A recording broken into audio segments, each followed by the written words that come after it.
barangkali juga mewakili pertanyaan dari saudara-saudari kita yang lain terkait dengan hal yang dimaksudkan. Idealnya memang tempat wudhu itu berpisah dengan toilet. Mengapa? Karena di dalam tempat wudhu itu kita juga menyertakan ya berbagai macam kalimat-kalimat thayyibah yang mengiringi proses wudhu, baik sebelum ataupun setelah wudhu itu dilangsungkan. Ya, bukankah kita saat berwudu kan mengucapkan bismillahirrahmanirrahim, kan? Sebagai mula kita mengerjakan segala kebaikan dengan dasar yang Nabi sabdakan, kullu amrin tibalin la yubda'u fihi bismillahirrahmanirrahim fahuwa abtar. Dan itu juga sebagai ekspresi ungkapan gambaran atas niat yang kita tujukan dari wudu itu, kita arahkan untuk mendapatkan ridha Allah Subhanahu wa taala. Kemudian juga di akhir wudu kita juga kan berdoa, ya kan, dengan mengucapkan syahadatain, syahadu an la ilaha illallah, syahadu anna muhammadar rasulullah. Kemudian kita mengatakan Allahumma ja'alni minat tawwabin wa ja'alni minal mutatahhirin. Kalau kita mau kemudian tambahkan juga dengan doa wa ja'alni min ibadikas salihin. Nah, sedangkan kalimat-kalimat thayyibah yang berupa permohonan-permohonan doa dalam kebaikan ataupun menyebut asma-asma yang mulia, nah itu kan umumnya tidak diutarakan saat kita berada di dalam toilet. Ya, karena toilet punya sifat tertentu. Ya, sifatnya hanya untuk menyalurkan atau membuang hadas, baik yang sifatnya kecil ataupun juga besar, dengan cara-cara tertentu yang boleh jadi juga melahirkan najis. Sedangkan wudhu itu ya tidak seketika juga menyatu dengan menghilangkan najis. Bisa jadi hanya hadasnya saja, belum tentu ada najisnya, gitu kan. Sedangkan kalimat-kalimat thayyibah sangat tidak disukai diungkapkan dalam keadaan-keadaan kita masuk toilet. Karena itu saat masuk toilet kita kan berdoanya doa memohon perlindungan kepada Allah dari godaan-godaan setan yang berkumpul di tempat-tempat yang buruk, ya, seperti toilet dan semisalnya. Allahumma inni a'udzubika minal khubuthi wal khaba'ith. Nah, kemudian ketika kita keluar, kita kan beristighfar tuh. Ghufranak, gitu kan, ghufranak, mohon ampunanmu ya Allah.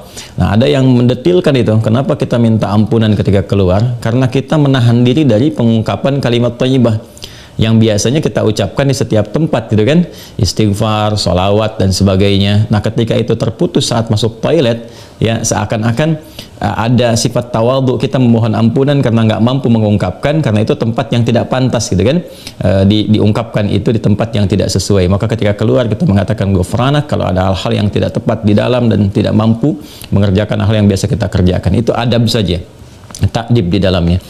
Karena alasan inilah akan lebih bagus kalau tempat wudhu itu bisa terpisah sendiri dengan toilet, sehingga nanti kesempurnaan hal-hal yang mengiringi bisa dilakukan.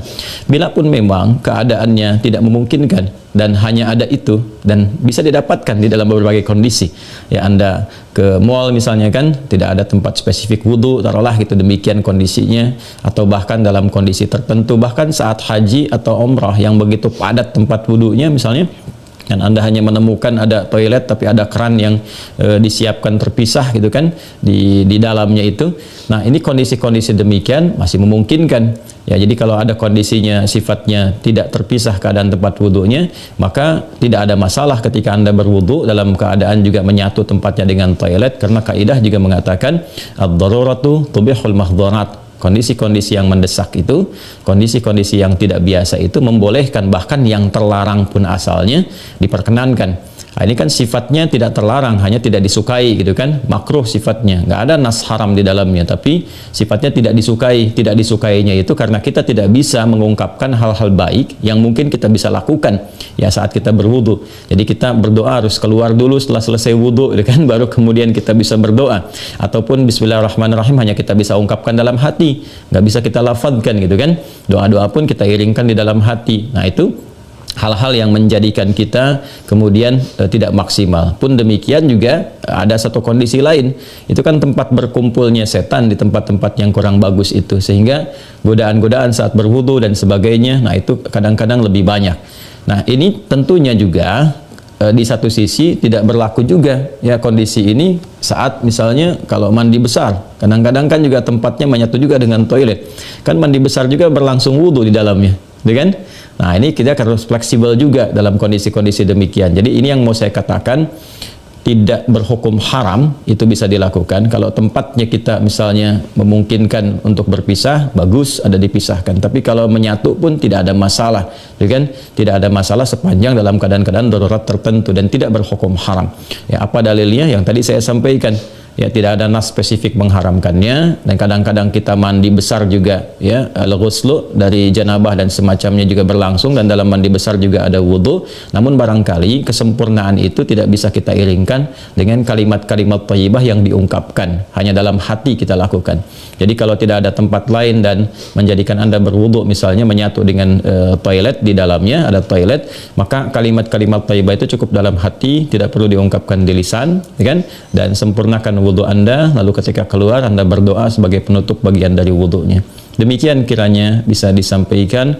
Wallahu taala a'lam bissawab. Dan sebelum saya menutup, ada sesuatu yang sangat menarik ketika Ibnu Abbas radhiyallahu taala anhuma menyampaikan kisah Nabi sallallahu alaihi wasallam, ya, saat beliau berada di kediamannya Sayyidah Maimunah radhiyallahu taala anha, dan malamnya kemudian bangun, ya, bangkit dari tidurnya, duduk dulu menghilangkan bekas ngantuk.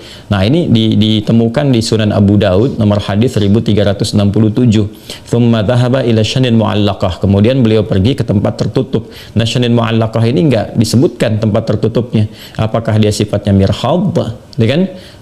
Apakah tempatnya toilet yang menyatu, kamar mandi, ataukah dia tempat wudhu, ya kan? Bidha, apakah dia tempat wudhu? Nah, ini yang tidak disebutkan, keadaannya tempat tertutup saja. Ini memberikan kesan bahwa bisa jadi kalau itu yang dimaksudkan adalah tempat yang tertutup, itu toilet dan semacamnya, jelas, ya, dilakukan dalam bentuk tertutup sehingga tidak tampak aurat dan sebagainya, itu fikih yang lain. Tapi kaitan dengan wudhu juga itu cukup menarik juga. Hendaknya kalau kita pun membuat tempat wudhu di satu tempat, ya, dimungkinkan ada penutupnya, karena boleh jadi tempat-tempat yang digunakan untuk oleh laki-laki ataupun perempuan yang menyatu, ya, menyatu itu yang dimaksudkan dimanfaatkannya. Ya, boleh jadi ada perempuan juga yang masuk ke situ, kan di satu tempat tuh nggak ada kekhususan gitu, ya. Nah, tapi tempat-tempat lain sekarang sudah lebih bagus. Ini untuk laki-laki, ini untuk perempuan, tuh nggak ada masalah. Tapi kalau tempat yang digunakan untuk menyatu, dia hendaknya ada penutup sehingga nggak semua orang bisa mengakses ke dalamnya dengan batas-batas tertentu. Apa kaitannya, korelasinya dengan pertanyaan Anda? Syanin mu'allaqah di sana nggak disebutkan, ya, apakah itu tempat wudhu atau menyatu dengan toilet. Tapi babnya ketika keluar dari situ Nabi sudah berwudhu. Ya, sedangkan keterangan-keterangan tentang seputar wudhu Nabi dan bangkit di malam hari itu disertakan juga dengan janabat. Artinya apa? Di kondisi-kondisi tertentu kan mandi, ya kan? Dalam mandi itu kemudian ada proses wudhu dan sebagainya. Ini menunjukkan kesan bahwa dalam mandi itu kan ada, selain hadas juga ada sifat-sifat lain yang dibersihkan, ya kan? Bisa jadi juga yang mengandung najis seperti buang air kecil, ya, dan sebagainya kan menyertai dalam mandi itu. Nah, ini memberikan kesan bahwa tidak ada hukum spesifik haram untuk mengerjakan wudhu di dalamnya, karena ada proses yang tadi saya sebutkan. Tapi lebih disukai kalau hanya untuk wudhu semata, tidak disertai dengan mandi yang lainnya, kalau ada tempat yang terpisah sehingga bisa menyempurnakan bacaan-bacaan yang dimaksudkan. Demikian Mas Wildan, ya, semoga bisa dipahami dengan baik. Allah taala alam bissawab.